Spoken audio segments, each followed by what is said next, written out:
Bem, boa tarde. Eu sou o professor Rogério. Nós vamos continuar o estudo, né, os estudos que nós iniciamos na semana passada sobre o totalitarismo. Então, o totalitarismo, ele surge em um momento onde a humanidade ela passa pela Primeira Guerra Mundial, e a Primeira Guerra Mundial ela vai tornar-se a vida muito difícil, né, principalmente por conta dos países que vão ser considerados culpados, né, por essa guerra, levando em consideração que a história é sempre contada pelo lado de quem vence, nunca pelo lado de quem perde. Então, partindo dessa visão, muito pouco chega até nós como era mesmo a sociedade europeia, né, durante as guerras. Assim, nós temos uma visão a partir do olhar de quem venceu, mas quem perdeu, a gente tem algumas visões um pouco, vamos dizer, controladas.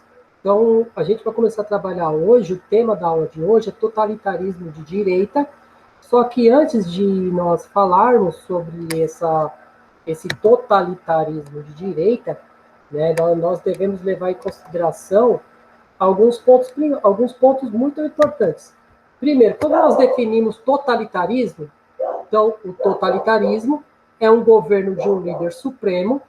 Esse líder supremo é um líder muito carismático, é um líder que vai, né, ser aceito por uma grande parte da população.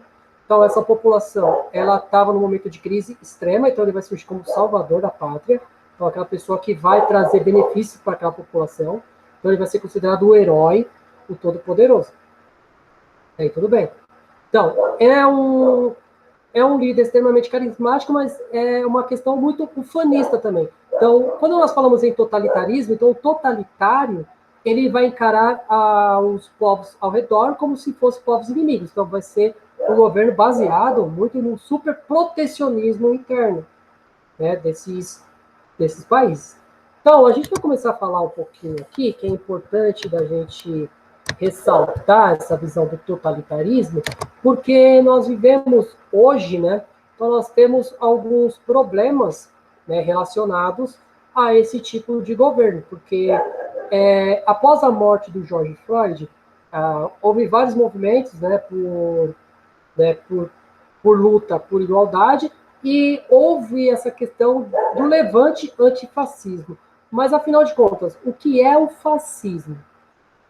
Então, o que o fascismo ele representa para a sociedade humana, né? Então, nós temos que tomar um pouco de cuidado para saber o que é uma coisa e outra, e, lógico, né, levando em consideração que o fascismo ele deve ser combatido, né, como qualquer ideologias extremistas. Então, o extremismo ele leva o homem a alguns problemas. Então, para começar a nossa discussão, então, a primeira coisa nós vamos fazer uma introdução sobre o tema totalitarismo. Então, a Europa estava devastada pela guerra.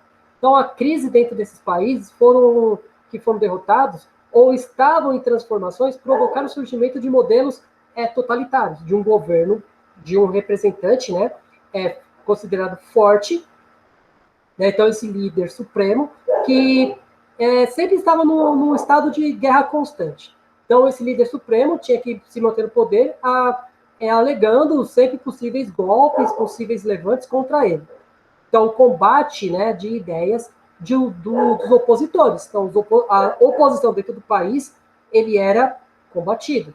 Então a prática de um nacionalismo, então aquele nacionalismo que que nós vimos, né, então o país ele ia se fechar para aqueles que eram considerados, né, inimigos, né? Isso vai ser uma demanda muito próxima daquele estado de guerra constante.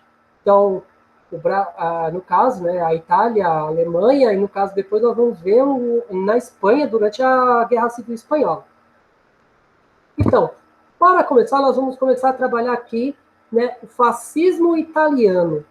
Né? Então, o fascismo italiano, né? Então, no final da guerra, a Itália havia abandonado o conflito com a promessa, né, que os aliados deram para a Itália, que a Itália não sofreria a punição, né, não sofreria punições no julgamento, no pós-guerra, e, no caso, a Itália iria manter as suas colônias na África, coisa que não aconteceu. Mas a Itália, além de ser enganada, ela ainda vai ser obrigada a abrir mão de territórios, né, no caso da Fiume e da Dalmácia, que formaram a Iugoslávia, a antiga Iugoslávia. A Iugoslávia hoje, que formam 3 países, a Sérvia, né, a Croácia e Montenegro. Então, aquela região ali, ela era de controle, era um território italiano. Então, a promessa que nós estávamos falando aí de que a Itália não sofreria sanções não foi cumprida. Então, a Itália, ela vai ser obrigada a pagar indenizações, né, aos países vitoriosos, né, e isso vai acentuar a crise. Essa crise que vai ser aprofundada com a crise de 29, que é a crise de superprodução. Então, com o seu território devastado, a Itália ela vai ter muitos problemas, principalmente com a guerra vai gerar a morte de uma grande parte dos homens em idade produtiva. Então, a Itália vai ter um problema para a produção de riqueza, e isso vai gerar um descontentamento popular com a política. Por quê? Com a falta de alimento, de emprego e a inflação vai gerar esse descontentamento. Nesse momento aí, é que surge a figura do caso aí do Benito Mussolini, né, que ele vai ser o fundador do partido fascista. Só que antes, né, uma das coisas que nós temos que entender é que esse partido ele vai ser fundado em 1921, vai pregar a ideologia ultranacionalista de caráter militar, defendia o controle total do trabalhador, então o trabalhador ele não teria autonomia, proibindo qualquer ato de manifestação contra o regime. Então, qualquer ato que fosse contra o regime seria sufocado pelas forças militares. Então, nós vamos falar um pouquinho aqui do Benito Mussolini. Então, o Mussolini chega ao poder após a organização de uma milícia, que são grupos armados, né, que se auto-intitulavam como Camisas Negras. Eles organizaram uma marcha que sai até Roma, com mais de 50 mil participantes, e retirando o rei Vítor Emanuel III do trono e se intitulando como líder supremo da Itália. Então, o Mussolini ele vai usar o seu apelo popular para impor, né, essa tomada do poder. Entre 25 e 26, ele vai fortalecer o seu poder, ele vai se fortalecer. Primeiro, ele vai eliminar os demais partidos políticos. Então, o único partido que estava na legalidade era o Partido Fascista. Então, principalmente, ele vai combater principalmente os partidos de origem, né, de ideologia socialista. Então, ele vai controlar a imprensa vai ser controlada pelo Estado, e o setor, né, então, ele vai estatizar a imprensa, então a imprensa vai ser controlada pelo governo, e por um outro lado, ele vai elaborar um documento chamado Carta dello Lavoro, né, que é a Carta do Trabalho, colocando os membros, né, de confiança nos sindicatos e de todas as classes. Então, o sindicato vai perder a sua autonomia, e sabotando qualquer forma de greve ou manifestação. Essa Carta do Lavoro, nós vamos ver que vai ser usada também pelo Getúlio Vargas, quando Getúlio Vargas ele impõe o Estado Novo aqui no Brasil. Então, essa Carta do Lavoro, ele pregava da seguinte forma, que o trabalhador, para que ele tivesse direito, ele teria que abrir mão das suas manifestações. Então, manifestação de greve, manifestações por melhores condições de vida, era proibido na Itália naquele momento.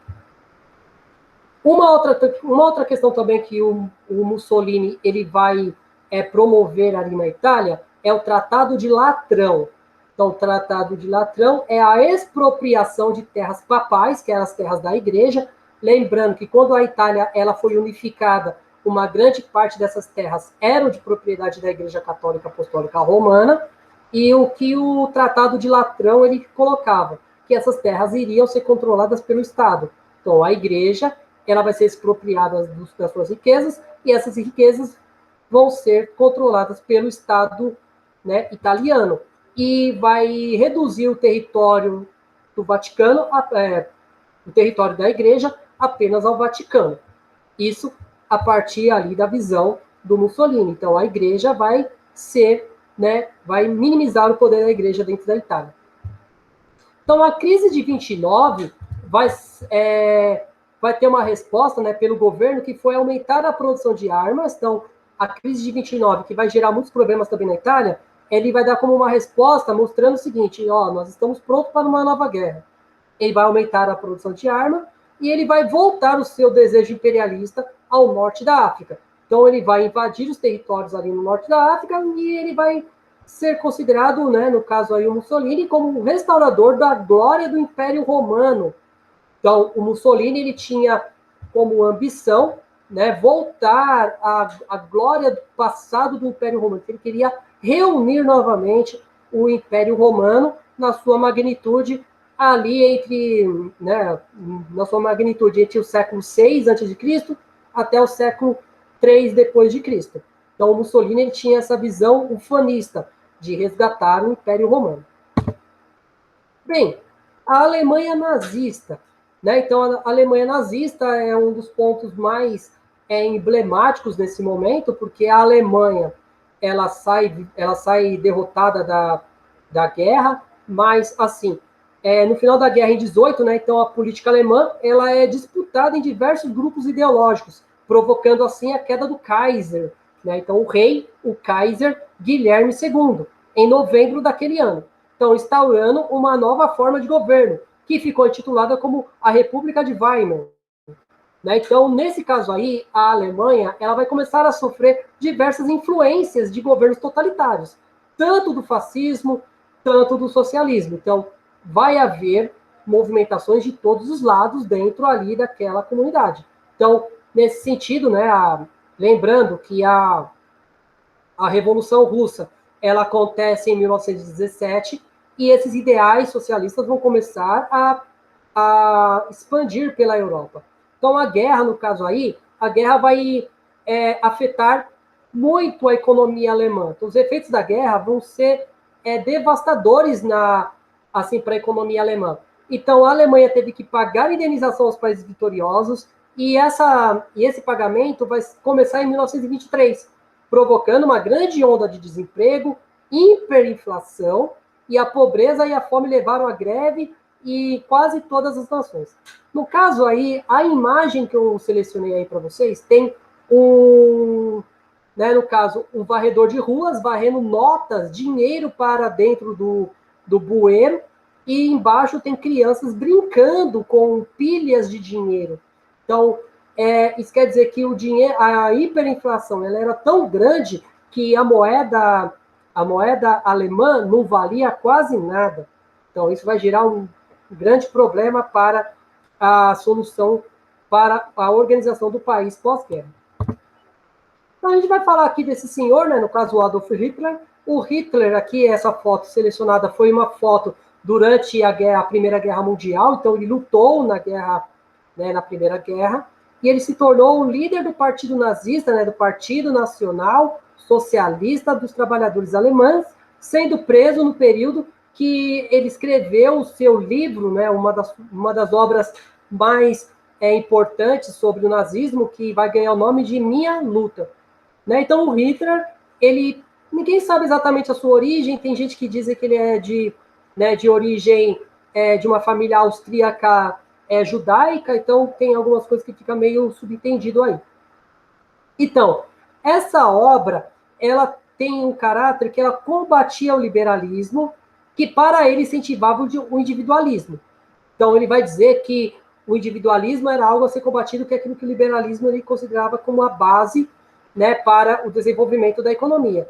E ele também combatia o socialismo, pois a participação em massa da política levaria ao caos social, assim surgindo, né, então assim sugerindo que fossem infiltrados, né, então membros nazistas nessas organizações para desarticular esses movimentos. Então, no caso aí, o Partido Nazista ele vai se infiltrar dentro desses partidos. Bem, ele também acreditava que os alemães eles se descendiam dos cavaleiros, né, teutônicos, né, que eram os fundadores do Império Sacro Romano, que deveria ser reerguido e ser aliado ao discurso nazista, ao discurso fascista. do período de glória do Império Romano. Lembrando que depois da queda do Império Romano, houve duas tentativas de reorganização do Império Sacro Germânico, né? Tanto é que o segundo foi pelo Bismarck, foi quando a Alemanha foi unificada. E com a queda da Alemanha na Primeira Guerra Mundial, qual era a tentativa do Hitler? Em resgatar esse orgulho germânico, né? Então, buscar o período de glória desse Império Germânico, considerado o Terceiro Reich.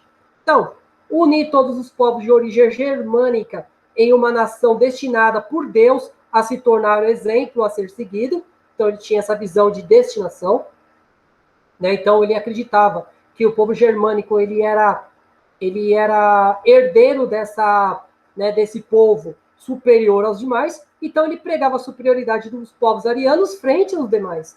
Então, assim, os judeus eram considerados uma degeneração da humanidade que deveria ser combatida.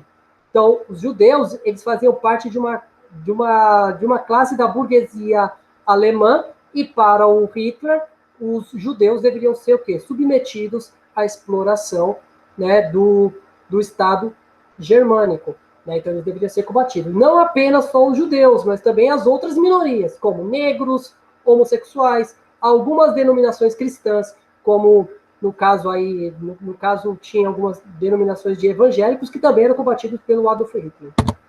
Então, a chegada no poder. Então, a crise de 29 ele acentuou os problemas enfrentados pelos alemães, né? Então, isso é um fato que vai acontecer em todo o mundo. Então, vai provocar falência de grande parte do sistema industrial e financeiro, que iriam ser o estopim de grandes manifestações para os nazistas, que chamaram de perigo socialista. Assim, as tropas do governo foram usadas para conter essas manifestações. Então, com o aumento do desemprego, algumas coisas vai começar a fugir do controle do governo. Então,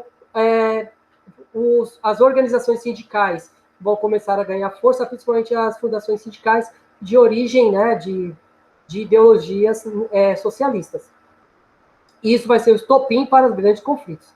Então, usando uma visão de que havia uma ameaça socialista, o Hitler ele consegue o apoio da elite alemã.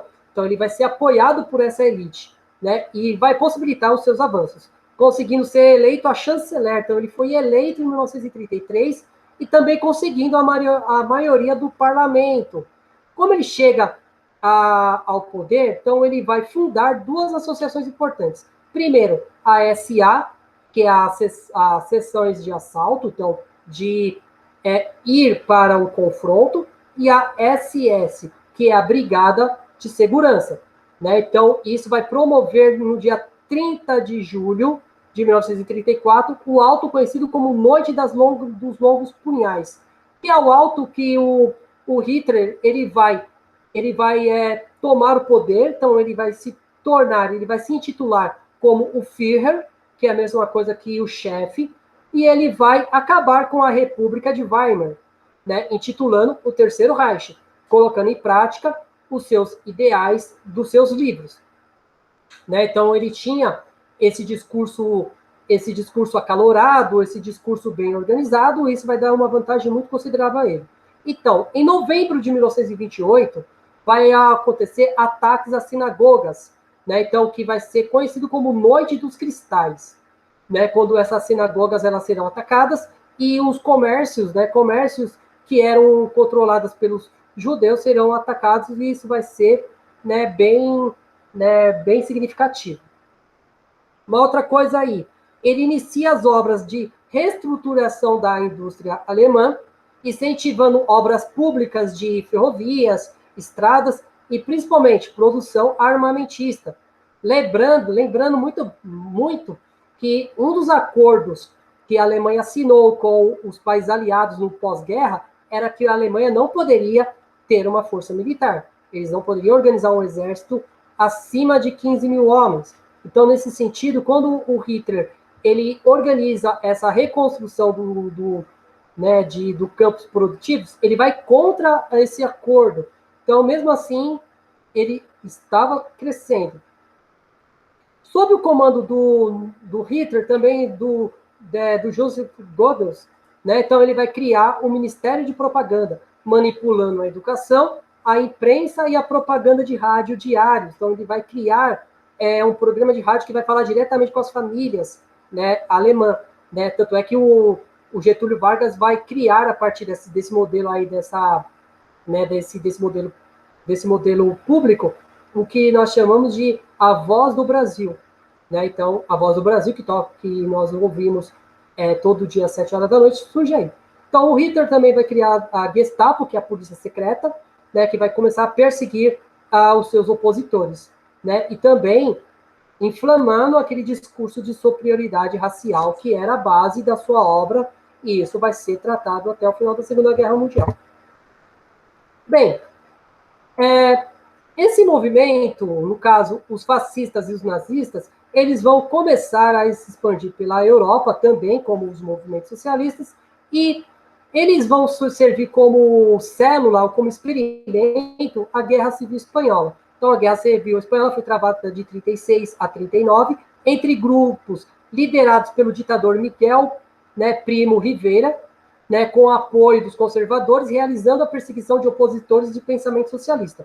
Então, de 36 a 39, esses grupos vão lutar entre si. Só que, com a República, grupos conservadores que estavam insatisfeitos com as medidas adotadas, eles vão se ampliando com a crise de 29, surgindo o que nós chamamos de falange. Essa falange era um grupo paramilitar, ou milícias, controlada pelo general Francisco Franco, e com a inspiração dos ideais fascistas e nazistas, vão se tornar uma célula, né? Então, vão se tornar um experimento dessas ideologias em prática, né? Então, como seria posto em prática?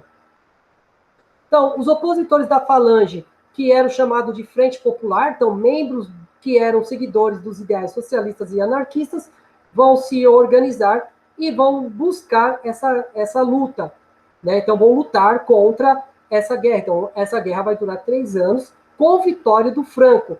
Então, no caso aí, né, o general Franco vai tomar o poder e ele vai acabar com a monarquia no país, mas levando milhares de cidadãos espanhóis ao exílio, né? O exemplo mais clássico, mais importante que nós podemos, né, ver é a visão do, né, no caso aí, é o Pablo Picasso, que ele vai pintar no exílio uma tela gigantesca chamada Guernica, que é o retrato do bombardeio à cidade de Guernica, né, que é os horrores da Guerra Civil Espanhola. Então, o Picasso ele vai denunciar os horrores dessa guerra, né? Então, no caso, o Franco ele vai governar a Espanha até 1970, quando ele morre. Com a sua morte, né? Então, a monarquia será restaurada para poder acabar com a ditadura de Franco. Bem, gente, então esse foi o nosso, né, a nossa aula sobre, né, o totalitarismo de direita. Eu sei que é um tema muito complicado de ser trabalhado nos dias de hoje, mas é importante da gente trabalhar esse tema para que ele não volte a acontecer.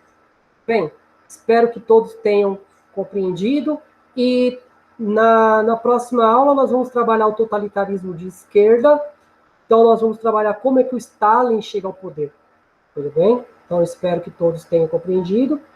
Alguma dúvida? Eu vou postar esse vídeo no grupo de WhatsApp da sala de vocês, então vocês podem me procurar pelo grupo do WhatsApp, que eu acho que é uma ferramenta mais ágil para a gente manter o contato. Agradeço a todos e até a próxima. Até mais.